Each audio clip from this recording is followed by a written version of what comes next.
बड़ा जखीरा पकड़ा गया है और इस वक्त की बड़ी अपडेट आपको दिखा रहे हैं, जहां पर जम्मू श्रीनगर हाईवे पर एक ड्रग्स का बड़ा जखीरा पकड़ा गया है। घाटी से पंजाब के लिए ये ट्रक जा रहा था और करीब 21 किलो हेरोइन इससे बरामद हुई है और ट्रक में छिपाकर पंजाब ये 18 पैकेट ले जाए जा रहे थे और पुलिस ने ट्रक चालक को गिरफ्तार कर मामला दर्ज कर लिया है। इस वक्त की बड़ी अपडेट जम्मू श्रीनगर हाईवे पर देखने को मिली है, जहां पर ड्रग्स का बड़ा जखीरा पकड़ा गया है और जम्मू श्रीनगर हाईवे पर एक बड़ी सफलता पुलिस ने यहां पर हासिल की है। घाटी से आ रहे पंजाब के ट्रक से करीब 21 किलो हेरोइन बरामद की गई और ट्रक में छिपाकर पंजाब ले जाए जा रहे थे ये 18 पैकेट। और समझिए किस तरह से यहां पर एक बड़ी घटना को अंजाम दिया जा रहा था, लेकिन कहीं ना कहीं पुलिस वहां पर अपनी मुस्तैदी दिखाती हुई नजर आई है और पुलिस ने ट्रक चालक को गिरफ्तार कर मामला दर्ज कर लिया है और आगे किस तरह से जांच की जा रही है इस पर जानकारी जुटाना बहुत जरूरी है। साफ तस्वीरों में आप देख सकते हैं जिस गाड़ी के अंदर से ये बड़ा जखीरा बरामद हुआ है, किस तरह से वहां पर संयुक्त अभियान चलाया गया है सीआरपीएफ और पुलिस की तरफ से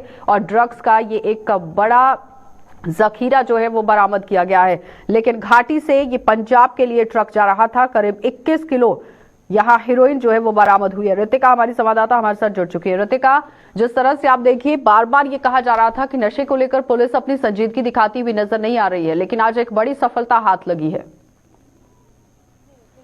बिल्कुल, आपको बता देना चाहते हैं कि 0 पॉइंट चिनैनी पे जो चेकिंग अभियान चलाया जा रहा था पुलिस के द्वारा, उसमें एक बड़ी सफलता मिली है, क्योंकि ये जो नशे की खेप बरामद की गई है ये पंजाब की तरफ जा रहा ट्रक था उसमें भेजी जा रही थी और इसकी डायरेक्शन आपको बता दें कश्मीर से उधमपुर की तरफ इस ट्रक की डायरेक्शन थी, जिसमें ड्राइवर को भी गिरफ्तार कर लिया गया है, उसके सहयोगी से भी पूछताछ की जा रही है और कहीं ना कहीं ये नशा कहाँ पहुंचने वाला था, कितने युवाओं की और जिंदगी बर्बाद करने वाला था, तो ऐसे में बड़ी सफलता मिली है।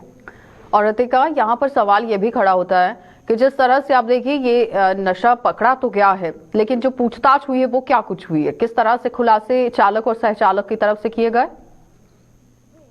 जी बिल्कुल, आपको बता देना चाहते हैं अभी भी लगातार पूछताछ चल रही है, उससे जुड़ी हुई जानकारी अभी तक नहीं दी गई है कि किन लोगों के द्वारा ये भेजा जा रहा था नशा और कहां जाके डिलीवर करने की ड्यूटी इस ड्राइवर को दी गई थी। आखिरकार कौन कौन से लोग और हैं जो जुड़े हुए, क्योंकि इससे पहले भी बहुत सी गाड़ियां और ट्रक पकड़े गए हैं जो कि कश्मीर की तरफ से आते हुए नशा लेकर आते हुए पकड़े गए हैं। तो ऐसे में ये जानना बहुत जरूरी हो जाता है कि आखिरकार कश्मीर में कौन वो लोग हैं जो नशा भेजने का कार्य कर रहे हैं और पंजाब की तरफ बार बार ये ट्रक और गाड़ियां जाती हुई पकड़ी जाती है, तो वहां पे कौन लोग हैं जो इसे रिस्ट्रिक्ट करने के लिए आगे खड़े रहते हैं। लेकिन ऋतिका, सवाल यहाँ पर यह है कि जवाहर टनल की अगर बात करें, वहां पर दोनों तरफ से आप देखिए सिक्योरिटी को किस तरह से बढ़ाया गया है, कश्मीर की सिक्योरिटी भी और जम्मू की सिक्योरिटी भी वहां पर तैनात है, लेकिन वहां से भी ये गाड़ी निकलकर पहुंच जाती है चनैनी तक और उसके बाद इसे पकड़ा जाता है। तो कहीं ना कहीं सवालिया निशान जरूर है कि सिक्योरिटी फोर्सेस किस तरह से काम कर रही है, जिस तरह से नशे को लेकर आप देखिए घटनाएं देखने को मिल रही हैं।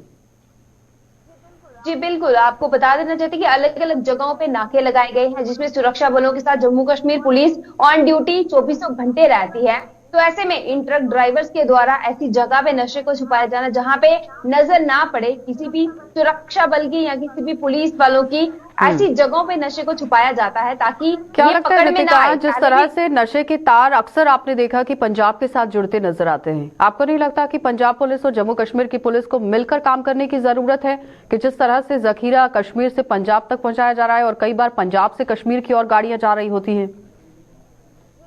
जी बिल्कुल, ये जो आदान प्रदान किया जा रहा है नशीली वस्तुओं का, इस पे पकड़ करने के लिए पंजाब पुलिस भी सख्ती से कार्य कर रही है और जम्मू कश्मीर पुलिस के द्वारा भी सख्ती से निपटारा करने की कोशिश की जा रही है, क्योंकि जम्मू की गली गलियों में भी नशा पहुंच चुका है। कुछ समय पहले भी एक युवक की मृत्यु की खबर भी आई थी जो कि नशे से जुड़ी हुई बातें थी, तो ऐसे में और सख्ती बरतने की जरूरत है। चलिए ऋतिका, बहुत बहुत धन्यवाद जुड़ने के लिए। तो फिलहाल आपने देखा कि ऋतिका हमारी संवाददाता हमारे साथ जुड़ी हुई थी, जो बता रही हैं कि किस तरह से एक बड़ा जखीरा बरामद किया गया है, 18 पैकेट हीरोइन के बरामद किए गए हैं।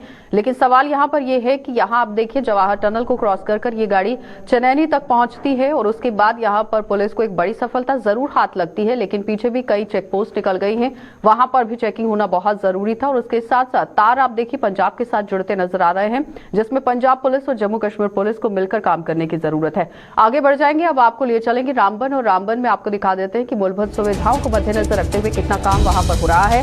रामबन में झूला पुल बंद होने का दुकानदार यहां खामियाजा भुगत रहे हैं, और रामबन में झूला पुल बंद होने की वजह से लोगों को काफी परेशानियां हो रही हैं। दिवाली के त्योहार पर बाजारों की ओर रुख करना है, लेकिन यहां पर पुल नहीं होने की वजह से लोगों को काफी परेशानियां। दुकानदारों के लिए यहां रोशनी का त्योहार कहीं ना कहीं फीका साबित हो रहा है, और मरम्मत के लिए पिछले कुछ महीने से ये झूला पुल पूरी तरह से बंद है। इस वक्त की बड़ी अपडेट आपको बताते चले कि रामबन से देखने को मिल रही है, जहां पर आपने देखा कि झूला पुल जो है वो बंद हो गया था, टूट गया था, और उसके बाद यहां ये बताया गया था कि बहुत ही जल्द इसकी मरम्मत कराई जाएगी, लेकिन अभी तक कोई भी काम जो है वो मरम्मत को लेकर नहीं किया गया है। पिछले कुछ महीनों से ये झूला पुल पूरी तरह से बंद है। दुकानदारों के लिए रोशनी का त्योहार यहाँ पर फीका साबित हो रहा है, क्योंकि दीपावली का पावन पर्व है और लोगों को अपने घरों से बाहर निकलकर बाजारों का रुख करना है, लेकिन पुल टूटने की वजह से लोग बाहर नहीं जा पा रहे हैं, काफी परेशानियां। क्या कुछ कहना है दुकानदारों का, जरा देखिए।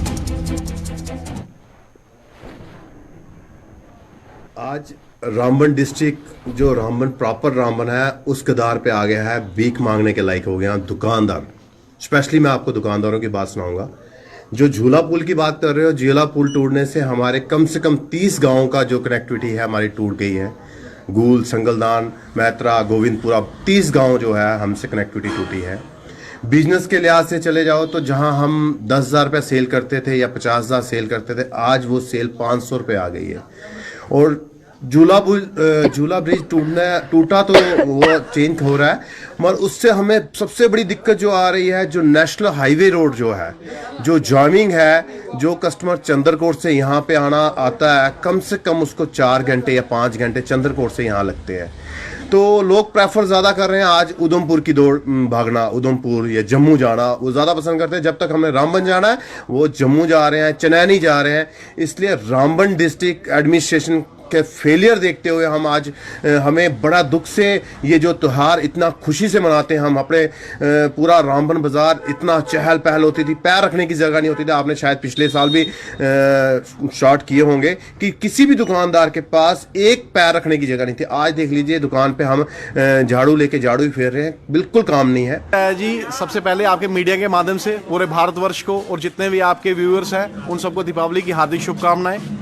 आपको पता ही है जैसे कि दिवाली एक पूरे साल जो है हर दुकानदार, जो बिजनेसमैन तबके के लोग हैं, वो पूरे साल इस दिवाली के त्यौहार का, दिवाली ईद का इंतजार करते हैं कि कब दिवाली ईद आई और बाजारों में वो रौनक देखने को मिले। मगर अफसोस की बात यह है कि ब्रिज टूटने की वजह से और एडमिनिस्ट्रेशन के फेलियर की वजह से आज देखिए बाजार में कितनी बेरौनकी है। इतना रश तो बाजार में आम दिनों में होता है, उससे कम आज लोग पब्लिक मार्केट में है। किसकी वजह से? पुल की वजह से।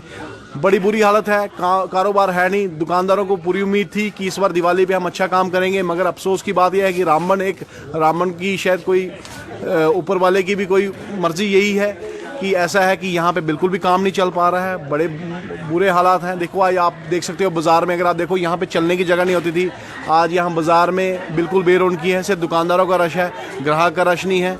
इसमें मैं एडमिनिस्ट्रेशन को भी कहूँगा कि आपने हमारे साथ बहुत गलत किया। हम व्यापार मंडल बड़ा नाराज है आपसे। तो ये झूला पुल टूटने से जो मार्केट, ये झूला पुल नहीं टूटा है बल्कि मार्केट की कमर टूटी है, क्योंकि मार्केट में जितना भी यहाँ कनेक्टिविटी थी हमारे पार्ले इलाके की, वो सारी झूला पुल के साथ थी। झूला पुल टूटने के साथ मार्केट इस वक्त 90% सफर कर रही है।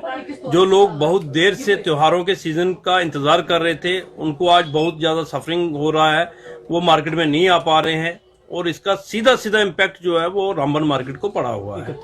मेरी तो एडमिनिस्ट्रेशन से भी ये गुजारिश रहेगी कि इसको जल्दी से जल्दी कनेक्टिविटी को बहाल किया जाए, ताकि लोगों को रोजमर्रा की जो जिंदगी में जो दिक्कतें आ रही हैं वो भी दूर हों। लेकिन हमारा जो सीजन का काम था वो तो इस वजह से बहुत ज्यादा इम्पैक्ट हुआ है। तो बाकी मैं गुजारिश करूंगा एलजी साहब से भी और बाकी एडमिनिस्ट्रेशन को भी कि इस झूला पुल को जितनी जल्दी हो सकता है रिस्टोर किया जाए। चलिए, तो फिलहाल आपने देख रहा किस तरह से यहाँ पर दुकानदार जो है वो परेशानी के सबब से गुजरते हुए नजर आ रहे हैं। झूला पुल टूटने की वजह से लोग यहाँ पर नहीं पहुंच पा रहे हैं, जिसमें आप देखिए त्योहार बिल्कुल फीका देखा जा रहा है। नदीम ने हमारे साथ ज्वाइन किया है। नदीम, क्या लगता है कितना समय अभी लगेगा इस पुल को बनने में? जी बिल्कुल, देखिए आशा, मैं आपको एक चीज बता दूं कि झूला पुल रामबन की जहां हम बात करें, क्योंकि 6 सितंबर को ये बंद कर दिया गया था, वेहिकुलर मूवमेंट इस पे बंद कर दी गई थी। और उसके बाद इसकी डिलांचिंग और रिलांचिंग का काम शुरू हो गया है। हालांकि रिलांचिंग की अगर बात करें तो लगभग उसमें भी 10 दिन का वक्त लगेगा। जहां तक वहां पे जो काम कर रहे लोग हैं उनसे अपन बात की तो उन्होंने कहा कि इस माह के आखिर तक या फिर आने वाले माह के पहले हफ्ते में ही उस पर जो गाड़ियों की जो नकल हरकत देखने को मिलेगी। लेकिन उससे पहले हम देखिए इस बीच दिवाली का त्योहार जो काफी इंपॉर्टेंट रहता है, चाहे हम शॉपकीपर्स की बात करें चाहे हम कस्टमर्स की बात करें, क्योंकि जो भी लोग पिछले 1 साल से इंतजार कर रहे थे कि शायद दिवाली ऑफर होगा और उस वक्त हम बाजार का रुख करेंगे और वहां से मुख्तलिफ इक़साम की चीजें खरीद कर अपने घरों में लाएंगे। और दूसरी तरफ हम उस दुकानदारों के अगर उम्मीदों की बात करें उनका भी ये कहना होता था, क्योंकि हमने देखा अक्सर जब दिवाली आती है तो अलग से खाते देखे जाते हैं जो दिवाली के टाइम पे सेल होती है, जो 1 हफ्ते के लिए ऑफर चलता है, उस पैसे को भी अलग जमा किया जाता था। लेकिन आज की बात अगर हम देखें कि रामबन के अंदर वो तमाम चीजें, इस वक्त जिस जगह पर मैं खड़ा हूं ये कोर्ट रोड रामबन का मकाम है, जहां पर हम देखते हैं कि सबसे ज्यादा भीड़ हुआ करती थी और यहाँ पे लोगों की इतनी चहल पहल देखने को मिलती थी कि आपको एक से दूसरी जगह अगर 100 मीटर का डिस्टेंस कवर करना होता तो लगभग 1 घंटे का वक्त लग जाता था। लेकिन आज हम देख रहे हैं यहाँ पे कि वो तमाम चीजें देखने को नहीं मिल रही। एक तरफ हम देखें कि मायूसी दोनों अतराफ पे है, चाहे हम अगर कस्टमर्स की बात करें या फिर हम दुकानदारों की बात करें, दोनों की उम्मीदें थी कि बहुत कुछ मिलेगा, लेकिन क्या मिल रहा है वो तमाम चीजें हम आज बाजार में देख रहे हैं। क्योंकि 1 हफ्ते तक ये रौनक बराबर हमें बाजारों में देखने को मिलती थी और डिस्ट्रिक्ट रामबन के प्रशासन की तरफ से क्या कुछ कहा गया था नदीम कि कितना समय लग सकता है, कब तक बनकर तैयार हो जाएगा ये पुल? जी बिल्कुल, देखिए आशा मैं आपको एक चीज बता दूं कि एडमिनिस्ट्रेशन ने तो ये चीज कही थी कि हम जल्द ही कोशिश करेंगे और जो डेडलाइन दी गई थी कि 30 नवंबर तक हम जो है इसको बना देंगे। लेकिन उससे पहले हमने एक चीज देखी कि रामबन के लोगों के पास अगर आपने गूल सब डिवीजन से संगलदान, गांधरी, सुम्बड़ या मैत्रा से अगर आपने रामबन आना है तो आपके पास मिहाड़ और कैफेटेरिया मोड़ का मकाम है जहां से आपको गुजर कर आना है। लेकिन जब हम दुकानदारों से बात कर रहे थे उनका ये कहना था कि लोग अब उस मकाम से आना ही नहीं चाहते, ना वो कैफेटेरिया मोड़ क्रॉस करना चाहते हैं, ना वो मिहाड़ क्रॉस करना चाहते हैं। अगर उन्हें बेहतर लगता है तो उन्हें जम्मू या उधमपुर जाना बेहतर लगता है, क्योंकि रामबन की तरफ आना एक तो लाइव थ्रेट रहता है, क्योंकि शूटिंग स्टोर वहां पे कंटिन्यूसली हम देख रहे हैं कि हो रहा होता है, ट्रैफिक जैमिंग होती है। तो इन तमाम चीजों से बचने के लिए लोग जो है अब जम्मू और उधमपुर का रुख करने लगे हैं जो दरिया के उस पार के हैं। लेकिन मायूसी यहाँ पर उन बहुत बहुत धन्यवाद जुड़ने के लिए। तो फिलहाल जो वैकल्पिक मार्ग बनाया गया है लोग उस पर जाने को बिल्कुल भी तैयार नहीं है, क्योंकि जम्मू या फिर उधमपुर का रुख करना चाहते हैं कैफेटेरिया मोड़ जैसे इलाके से गुजरकर। तो जाहिर तौर पर विभाग को भी चाहिए और प्रशासन को भी चाहिए कि गौर फरमाया जाए और जल्द से जल्द इस पुल को भी यहाँ पर बनाया जाए। आगे बढ़ जाएंगे, अब आपको हीरानगर लिए चलते हैं। हीरानगर में आप देखिए धान की फसल किस तरह से बर्बाद हो गई थी और मंडी में अब किसान किस तरह से यहाँ पर पहुंचते हुए नजर आए थे। हीरानगर में मंडी में बर्बाद हुई धान की फसल की जल्द अब भरपाई होगी और भाजपा के डीडीसी ने प्रशासन तक किसानों की आवाज को पहुंचाया है और मंडी के रखरखाव के लिए भी प्रशासन से यहाँ पर मांग उठाई गई है और हीरानगर के कई किसानों की मेहनत पर पानी फिरता हुआ नजर आ रहा है। इस वक्त की बड़ी अपडेट आप देखिए हीरानगर से देखने को मिल रही है, जहां पर मेहनत पर पानी फिर रहा था लेकिन उसकी भरपाई के लिए कहीं ना कहीं अब काम होता हुआ नजर आएगा। हीरानगर में मंडी में बर्बाद हो रही थी धान की फसल, लेकिन मुआवजे को लेकर बार बार मांग उठ रही थी कि आखिर मुआवजा किस तरह से यहाँ पर दिया जाएगा और कैसे प्रशासन जो है वो काम करता हुआ दिखेगा। लेकिन अब इस पर डीडीसी चेयरपर्सन ने अपना काम शुरू कर दिया है। डीडीसी ने यहाँ पर आप देखिए प्रशासन तक गुहार लगाई है, किसानों की आवाज को पहुंचाने की कोशिश की है और मंडी के रखरखाव के लिए भी मांग जो है वो सामने रखी है कि बहुत ही जल्द इस पर काम होना चाहिए, मंडी का रखरखाव होना चाहिए। और साफ तस्वीरों में भी आप देख सकते हैं कि मंडी की किस तरह से हालत जो है वो देखने को मिल रही है, पानी हर जगह पर भरा हुआ है। रंजीव मेहता हमारे साथ जुड़ चुके हैं। रंजीव, किस तरह से काम किया जाएगा प्रशासन की तरफ से और लोगों को राहत दिलाने के लिए? अच्छा, मैं आपको बता दूं कि पिछले एक डेपुटेशन जो डीडीसी हीरानगर जो जिला विकास परिषद के सदस्य हैं अभिनंदन शर्मा, उनकी अध्यक्षता में कल एक बहुत बड़ा भाजपा का जो डेलीगेटों का ये जो कार्यकर्ता है उसका एक डेपुटेशन एसडीएम हीरानगर से मिला था। उसके बाद जो नुकसान हुआ है हीरानगर के खासकर सीमांत इलाके में, हीरानगर और हीरानगर तहसील और मडीन तहसील के सीमांत इलाकों में, क्योंकि मैंने आपको बताया कि पहले भी बताया कि अभी जो 17,500 हेक्टेयर पर ये धान की फसल जो लगाई गई थी जो कुछ पूरी पक्का तैयार हो गई है और जो 2 दिन पहले की जो बारिश और ओलावृष्टि से वो पूरी तरह से तबाह भी हो गई है कई इलाकों में। लेकिन जो भाजपा के डीडीसी सदस्य हैं उन्होंने मांग तो रखी गई है रंजीव, लेकिन कदम कब तक उठाए जाएंगे प्रशासन की तरफ से? अभी पिछले कल भी और जिस दिन बारिश हुई उस दिन भी कृषि विभाग की एक टीम जिला उपायुक्त के निर्देश पर गांव का चक्कर लगाया और सर्वे की रिपोर्ट तैयार करने के लिए जल्द से जल्द तैयार करने की बात कही गई है। वही डीडीसी ने बताया कि जिस तरह पहले मुआवजा जो पिछले साल भी दिया गया था, उससे पिछले साल भी लगातार 2 सालों से किसानों की बर्बाद हुई फसलों का मुआवजा हमारे इलाके में प्रशासन की तरफ से दिया जा चुका है। जो पिछले साल दिया गया वो लगभग 12 करोड़ रुपए हीरानगर और मरडीन में कृषि विभाग की तरफ से ये प्रशासन की तरफ से जो किसानों को मुआवजा दिया था, लेकिन इस बार भी उसी तर्ज पर देने के लिए जो कल का डेपुटेशन है उन लोगों ने यही मांग की है कि उसी तर्ज पर ये डेपुटेशन बहुत दिया बहुत धन्यवाद जुड़ने के लिए। तो जाए। फिलहाल आपने देखा कि रंजीव मेहता हमारे साथ जुड़े हुए थे, जो बता रहे हैं कि किस तरह से मंडी के अंदर धान की फसल जो है वो बर्बाद हो गई थी और इसके मुआवजे को लेकर किसान मांग करते हुए नजर आ रहे थे। अब डीडीसी यहाँ पर मांग कर रहे हैं कि जल्द से जल्द भरपाई की जाए। आगे बढ़ जाएंगे। पंचांग भेद के कारण इस बार धनतेरस का त्योहार 2 दिन मनाया जा रहा है। लोग आज भी इस पर्व की सदियों से चली आ रही परंपराओं का निर्वाह कर रहे हैं और जिसके चलते आज जम्मू सहित संभाग के अन्य जिलों में भी आप देखिए किस तरह से बाजारों में खरीदारी करने वालों की भीड़ उमड़ रही है। और ऐसी पौराणिक मान्यता है कि धनतेरस पर खरीदी गई चीजों में 13 गुना की वृद्धि होती है और यही वजह है कि बाजारों में बर्तनों से लेकर सोने चांदी के जेवरों की दुकानों में काफी रश देखा जा रहा है।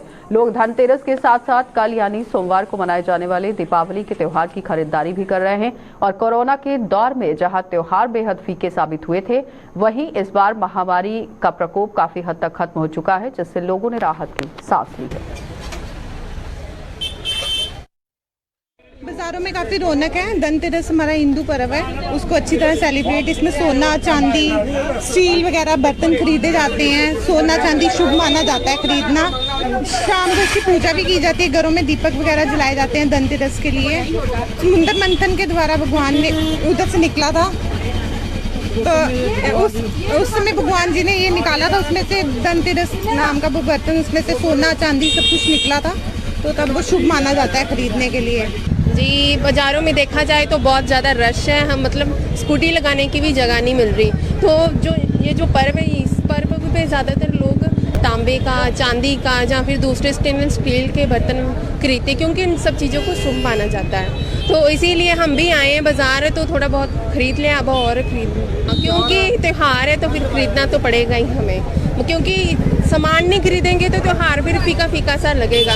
तो पैसे हैं थोड़े से ज़्यादा भी दे रहे हैं, तो पर सामान तो ले ही रहे हैं। दुकानदार को बेचारे वो 1 मिनट के लिए भी फ्री नहीं हो रहे, उनको टाइम नहीं लग रहा किसी को देखने का भी। लोग खुद ब खुद निकाल के देखे जा रहे हैं, जाए जा रहे हैं। समझते हैं सोना खरीदना, चांदी, बर्तन, धनिया वगैरह, उसका भी बहुत ज्यादा महत्व है। उसको लगाओ, वो सुख समृद्धि का प्रतीक है। धनिया अगर अच्छे से आ जाए वो भी लो, जरूरी नहीं है कि बर्तन ही लो। किसी के पास नहीं भी कैपेसिटी होती बर्तन लेने की, सोना लेने की, कुछ और खरीद लो थोड़ा बहुत जो अपने बजट में है, बट लेना चाहिए कुछ ना कुछ। दिन के हाथ चल रहे हैं, तो इसी दिन की मानता है कि सबसे शुभ दिन माना गया। सोना खरीदे या चांदी या स्टील के बर्तन, पीतल के बर्तन, जिस तरीके से लोग मतलब अपने सिस्टम के हिसाब से जो अपने खरीद सकते हैं, उस हिसाब से आज शुभ दिन माना गया है खरीदारी। इन दिनों में देखो पिछले 2-3 साल काफ़ी मतलब मंदी में रही मार्केट, उसकी वजह से काफ़ी लॉस रहा।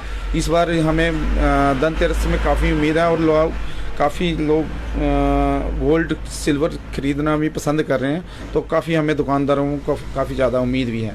बहुत रश है मार्केट में, बहुत ज़्यादा मार्केट में चहल पहल है। काफ़ी लोग सामान खरीदने के लिए मार्केट में निकले हुए हैं।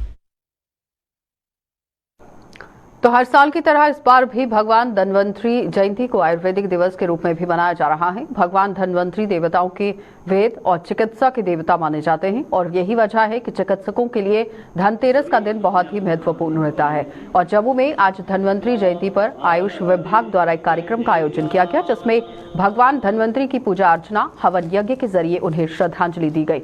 उपराज्यपाल के सलाहकार राजीव राय भटनागर भी इस मौके पर मुख्य अतिथि थे।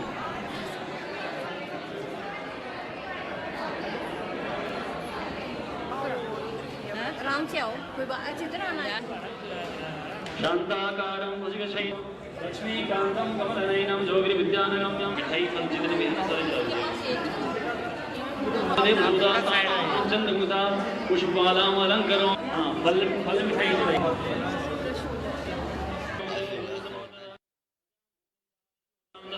यहाँ पर जो आयोजन किया गया है देश में पूरे और यूटी ऑफ JNK में आयुष का विशेष महत्व है।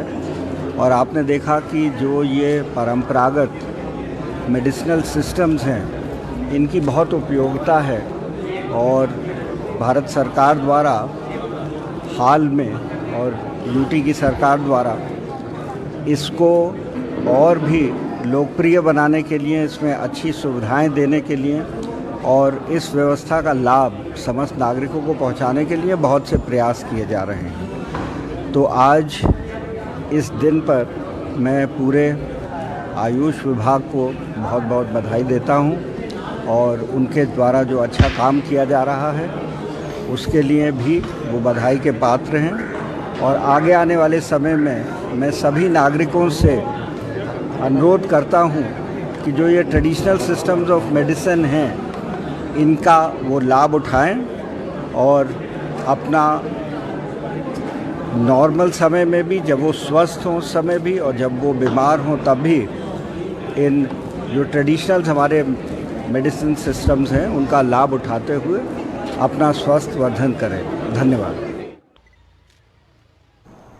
तो दीपावली पर फूल उत्पादकों और फूल विक्रेताओं को अच्छी कारोबार की उम्मीद रहती है, लेकिन इस बार फूलों के आसमान छूते दामों के चलते फूल विक्रेताओं में भय का माहौल है। इस पर जरा एक रिपोर्ट देखिए।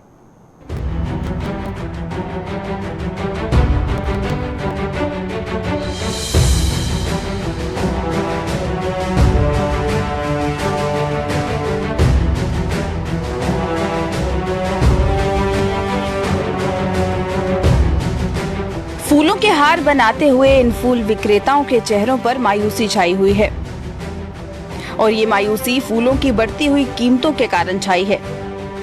जम्मू के इन फूल विक्रेताओं के मुताबिक अगर इसी तरह से फूल के दामों में बढ़ोतरी रही तो उनकी दिवाली इस बार भी फीकी ही जाएगी। पहले थोड़ा सा रेट ठीक था, अब जैसे जैसे दिवाली नज़दीक आ रही है वैसे वैसे ये होलसेल जो रेटर हैं हमारे फूलों का रेट बढ़ा रहे हैं। तो दिवाली से जो पहले था ठीक था रेट, अब जैसे जैसे दिवाली आ रही है अब रेट बढ़ रहा है और फूलों का रेट थोड़ा सा तेज हो गया। फूल विक्रेताओं के मुताबिक शादियों का सीजन बंद होने के कारण उनका कारोबार पहले ही प्रभावित था। रही सही कसर फूलों की बढ़ती कीमतों ने पूरी कर दी है। एक चीज रखे जाए इसलिए कम है नहीं क्योंकि ब्याह बांधना दुई गल फुल ले बड़ा महंगा 150 रुपए किलो होलसेल अज की डेट में 700-800 का लफाफा जा रहा। दिवाली उपर इन्हें 1000 रुपया लफाफा करना नहीं यकीन होगा इंदिरा चौक जाओ उत्थे पता कर सकते रही है। आसमान को छू रहे फूलों के दाम से आम आदमी भी अपनी पूजा में फूलों का प्रयोग नहीं कर पा रहा है। इन लोगों के मुताबिक महंगाई के इस दौर में जहां उन्हें 2 वक्त की रोटी पूरी करना मुहाल हो चुका है, ऐसे में पूजा के लिए फूल खरीदना भी असंभव हो चुका है। फूल लेने आया था, देखा गया रेट ही बहुत, एक व्हाइट वाला फूल 2 रुपए का बिक रहा है और आगे से त्यौहार आ रहे हैं, धनतेरस आ रही है और दिवाली आ रही है, विश्वकर्मा डे आ रहा है, भाई दूज आ रहा है, इसलिए आगे महंगाई बहुत हो गई है। ये फूलों का रेट नहीं कम हुआ ही नहीं, तब से उतने दिन में चढ़ रहा है रेट। कितनी जरूरत होती है फूलों की? जरूरत होती है मंदिर में जाने के लिए, घर में चढ़ाने के फूल तो चाहिए होते हैं। गरीब आदमी कहाँ जाए, कहाँ से ले, 50 रुपए का एक हार कहाँ से खरीदेगा वो? आगे बहुत महंगाई है। दीपावली के दूसरे दिन होने वाले सूरज ग्रहण ने भी इन फूल विक्रेताओं की उम्मीदों पर पानी फेर दिया है।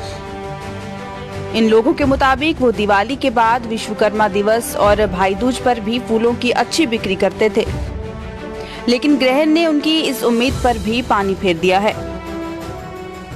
एक्चुअली सानू तो ज्यादा उम्मीद होती है कि त्योहार आ रहा है, अस रखना साढ़ा 10 क्वांटल माल भी है। मैं सोचा नहीं है बारी कुछ क्वांटल भी है गोभी बड़ा, क्योंकि 200 रुपए किलो होलसेल है, जो ने बेचना उन्हें 250-300 रुपए बेचना। मैं झूठ नहीं मारदी, अगर कुछ लब्बे नहीं है तो क्या फायदा। मगर एक साल कम बड़ा घट है, बड़ा ज्यादा फर्क पड़ा, क्योंकि अस पहले स्टॉक जमा करिए अपने को रख रहे कि 2-3 दिन कि दिवाली के बाद फुल नहीं आता। एक बारी ग्रहण लगना तो पूजा ने ना विश्वकर्मा दी ओदी वजह कन्नै माल बिल्कुल घट लाना कि जेड़ा बेचा दिवाली वाले दिन दूए दिन एक दाना भी नहीं रखना अपने को। फूलों के महंगे दाम और शादियों का सीजन बंद होने के साथ साथ फूल विक्रेताओं के कारोबार पर अब ग्रहण भी वार कर दिया है। ऐसे हालात में इन लोगों को अब लगने लगा है इस बार दिवाली पर लक्ष्मी इन पर मेहरबान नहीं रहेगी। जम्मू से विजय कुमार के साथ अश्विनी चंदेल की रिपोर्ट।